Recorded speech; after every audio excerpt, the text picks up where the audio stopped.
Hello, it's me, Mayohosko, and welcome to my channel.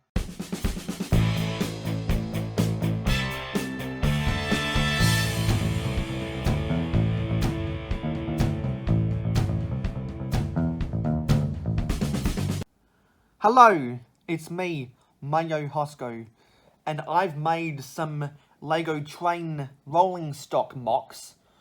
But before I show you that, as a follow-up to the previous video, I did find some pieces of rolling stock, some flatbeds that I had hidden away in a box. These two flatbeds that can hold logs in them because they've got the side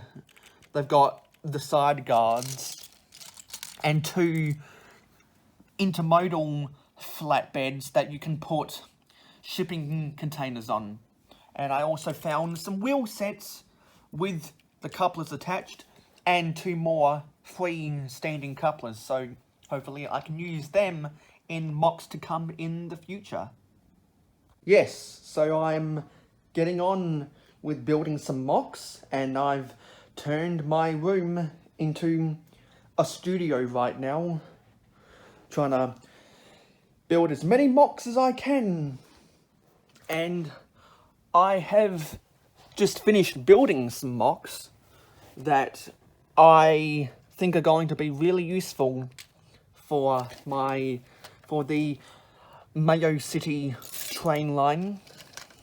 So I have built these intermodal flatbed trucks, and if I get one of my 4x8 by 4 1/3 shipping containers that is in the scale of vintage Lego.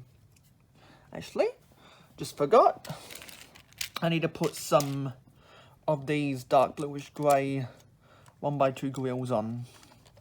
But you can see that I've built these two intermodal trucks based upon a modification I did of the intermodal truck from the 2014 cargo train set. I thought that was a really good build, but there was some pieces that I thought were redundant, and there were some other places where I thought it could use more detail. So I've come up with this standard design that I want to use for all of my intermodal trucks, because I have a bunch of shipping containers like this sprinkled around my city. So I've even made the same undercarriage detail on my custom versions, and I've changed the color scheme to fit with the dark bluish grey 6x28 stud train base. So got the same undercarriage detail. It's not the exact same build, but it'll work for the parts that I have on hand. And which one is it? No, it's not this one. It's this one. I didn't have a fourth one of these fence type pieces in light bluish grey, so for the time being I had to use one in white. And they're not always going to stick down to the studs, but I didn't want to use the now more traditional yellow end gates. I wanted to use the black end gates, and I couldn't find one in my I couldn't find one when I was dismantling some of my previous rolling stock to build this, but I was digging through my fences and bar elements, and I found one, so that was good. And I'm going to leave this out open because I'm pretty sure I'm going to be using bar and fence pieces for other MOCs in the Mayo Hosko Winter Bonanza. So I've got the end gates, which I'm happy with, and the shipping containers actually do have one stud of breathing room right there. And if I rotate this back again, a forklift can come underneath if the cargo needs to be unloaded or loaded by a forklift if they don't have a crane somewhere around. So the shipping containers sit very nicely. So on the ends, you've got two 1x2 grills at either end. Then for the center, you've got two 1x6 tiles. Then in the middle here, you've got two more 1x2 grills on top of two 1x2 plates. And the grills I'm using for this color scheme is dark bluish grey, but the 1x6 tiles and the 1x2 plates on the ends are in light bluish grey. The center one, it is in yellow because it's using 2x2 yellow brick, actually stacked on top of each other to support the undercarriage, similar to the build on this one. So, and you can notice that this, it's more visible, not on camera, but to my naked eye, that this 1x6 blue tile is slightly discolored, and I've got a bunch of other pieces that I might need to put under the hydrogen peroxide treatment.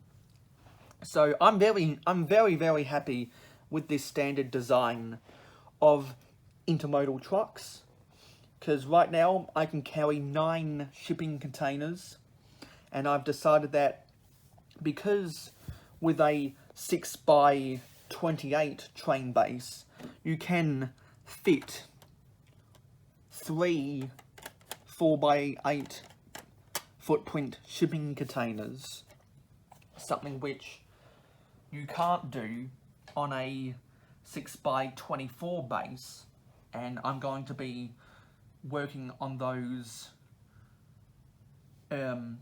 rolling stock some other time in a different mock video. You can only fit 2 shipping containers comfortably on those. So I'm also thinking that with the blue diesel engine from the 2014 cargo train, I'm actually thinking about modifying this, heavily modifying this, to convert this from a 6x28 train base to a 6x24 train base. And I'm thinking I might end up having the locomotive based on one of those black 6x24 train bases.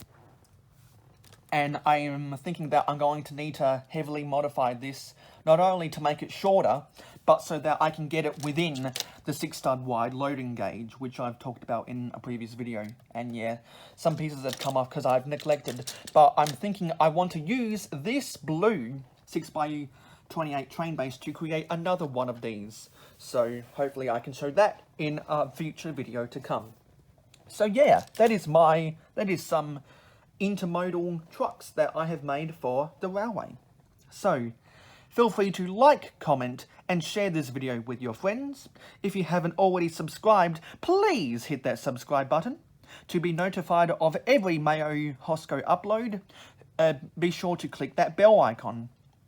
And if you want to see exclusive behind-the-scenes content, early access to my videos, and images and text that I might not otherwise share on my social media, and you want to see the production value of my channel grow, feel free to support me on Patreon. If you want to get in touch further with me beyond the comments section down below, I am on Facebook, Twitter, and Instagram. Links to my social media and my Patreon are in the description down below every Mayo Hosko video. And if you want to join the Mayo Hosko fan club Facebook group, let me know via any means of communication so that I can send you the link and you can join the fan club. So, thank you for watching this video, and hopefully tonight, at the time of this filming, I can work on those custom rolling stock MOCs. So, I will see you in the next video.